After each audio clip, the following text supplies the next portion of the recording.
Riley Brandon here, in Light of the Truth Ministries, and I've got some thoughts for you.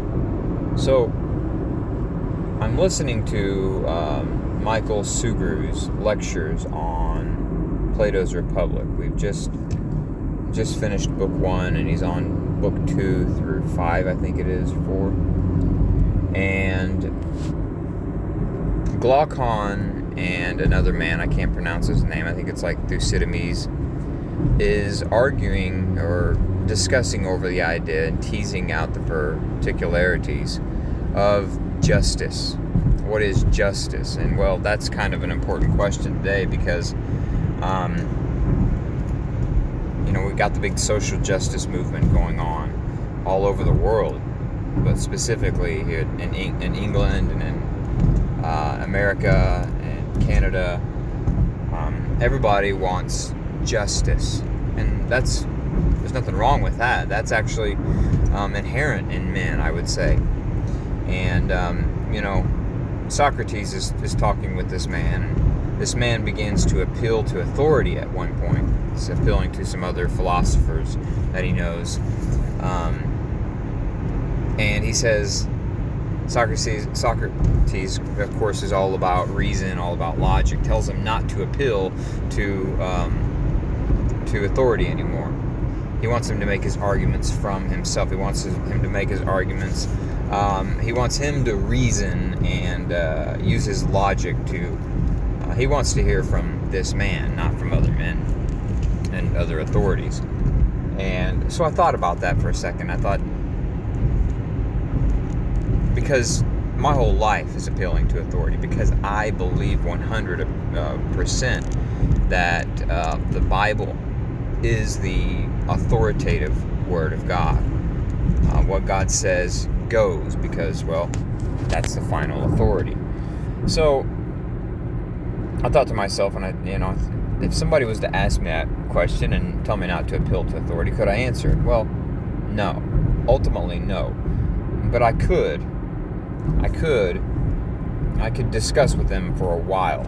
Although it really becomes hard to not appeal to authority the farther down the rabbit hole you go, or the more you tease out the subject matter of what justice is. So, what is justice? Well, justice, as I can see it, according to my worldview, my Christian worldview, true justice is to do good to all men, to help those who can't help themselves, be kind and generous to those who can help themselves, and to pray and bless those who curse you, those who are your enemies.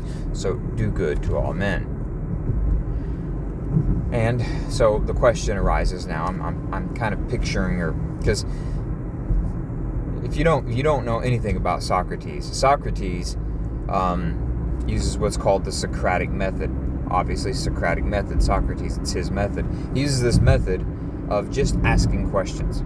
So I imagine if I was to say to do good to all people, Socrates would probably say something like, okay, what is good? So now I must define what is good. Well, good, again, according to my worldview, according to how I see the world, from a Christian perspective, good would be to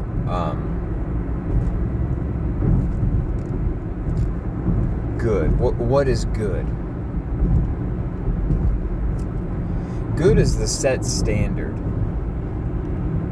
the set objective standard by which all men measure themselves against.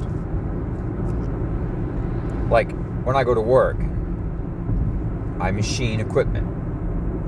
And to machine a good part down to, to machine a part where it's a good part is to machine a part where all the measurements meet the required specifications according to the blueprint. So I would machine down to the specific number. And that blueprint is the standard by which we measure the part. It's the same way with building a house. You have a blueprint, and you place that house, you place the foundation according to the specifications of the blueprint. And depending on how close you get to the specifications, the specs of that blueprint, depends on how good something is, because the blueprints are the good. It's the ideal. It's the perfect idea. It's the perfect standard. So it's that objective set standard that by which everybody measures themselves to. Okay, so I imagine Socrates would say something like, now he'd say, or who defines this objective standard? Okay, that's a really good question. Who defines this objective set standard? Well, without going straight to, see, now it becomes very difficult to not appeal to authority, because who defines this objective set standard? There's got to be a higher authority. And for me, yes, there is. It's God. And I would say it's God, because if you say the greatest man the world has ever known will define this objective set standard, okay, what determines a great man? Because in everybody's eyes, a great man would be different. The opinions would wildly vary. My idea of a great man may not be the same as Joe Schmo down the street, or another person around the world. So you see, there has to be an authority outside of the human, a higher authority. This is what I would call God. He sets the standard. And I got to thinking, this is, if people would just submit to this standard, because the standard that God sets, if it's truly good, would be a very easy, well, let me back up, not easy, would be a very desirable standard for humans to meet. And according to the Christian worldview, this standard is a very, very good standard. It's a very desirable standard, but the difficulty is it's hard to attain. Well, I shouldn't say hard. It can be difficult to attain to. And the problem with humans and the human condition is that they don't like to submit to anything that is outside of themselves. Most people like to have it their way. They like to do things their way. There's a proverb that says there's a way that seems right to man, and the end of that way is the way of death. It's not good, but it really seems good, and to everybody, in their own eyes, what they believe is good. So you can't go by opinion. There must be an objective standard by which we meet, so everybody could agree. Otherwise, no one would ever agree, because, again, opinions wildly varying. So the good must be from a perfect being. And what kind of standard would this perfect being give us? It's so desirable. It's so desirable. I don't understand why nobody would just jump at meeting this. Well, I understand, but it's worth the struggle. If it is difficult to attain to, it's still worth the struggle. So this standard by which the Holy Bible gives us,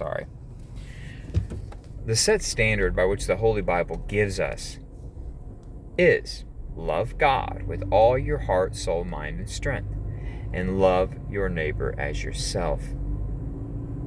So we could, for the sake of this argument, we could boil this down or deduce that first one down, loving God, for the sake of argument. It's much more than this, but for the sake of argument and clarity, to love God is to love His standard. It's to love that standard and hold that as the highest priority in your life. Okay, loving your neighbor as yourself.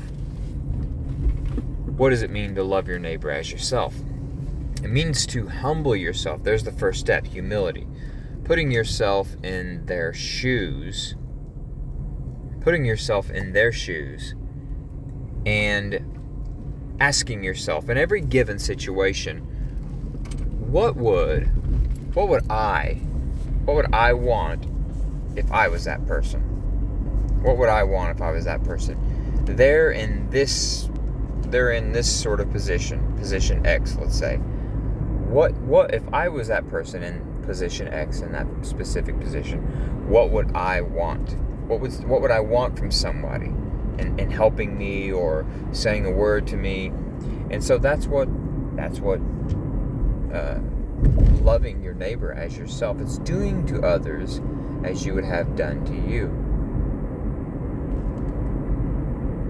So yeah, that is difficult because our human nature is selfish, it's envious, inherently by birth. So it can be difficult to attain to that. But the reason people reject this, as far as I can tell, the reason people reject this is because, I don't guess I can tell why people reject that. Because it's so desirable to me that everybody get along, but not get along according to Joe Schmo's theory or my theory, but get along according to that objective set standard. So everybody would agree. This would bring everybody into a unity, if we would all submit to it. So, what is justice? What is justice? Justice. Well, I still hold to my argument. Justice is doing good to all men, and that good is to love men. Okay, so, alright. I believe Socrates would now ask me, what is love? What is love? And I think we've already answered that. What is love? Love is to put yourself in another's shoes and do to them as you would want them to do to you. Yeah.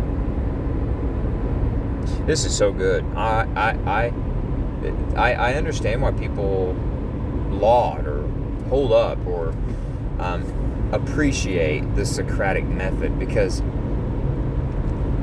it gets you thinking, and it helps you to tease out all of the things you think are true, to discard them, and to keep that which is true. So I would the thing that I teased out of that brainstorm, the thing I teased out is that I don't really understand why people wouldn't want to love God with all their heart, soul, mind, and strength, and love their neighbor as themselves. That's something I'll have to really ponder on and think on a little bit more. But the rest, I still hold that justice is good, and good is to love everyone the way you would want to be loved. Yeah. I encourage you. Listen to Plato's Republic. Now, there's a lot of paganism in it. If you're a Christian you're not sure about your Christianity, don't listen to it. You need to be full of the Word. You need to get into the Bible. You need to get into prayer. You need to get into a godly church. But if you're secure in your Christianity, you realize it's the one true way. It's the truth. Go listen to some of Michael Sugrew's lectures, especially on, they're all on philosophy, but he has a lot on Christianity in the West, and they're just good. They're phenomenal, especially the one on Plato's Republic. Check that out. I think you'll like it. God bless you.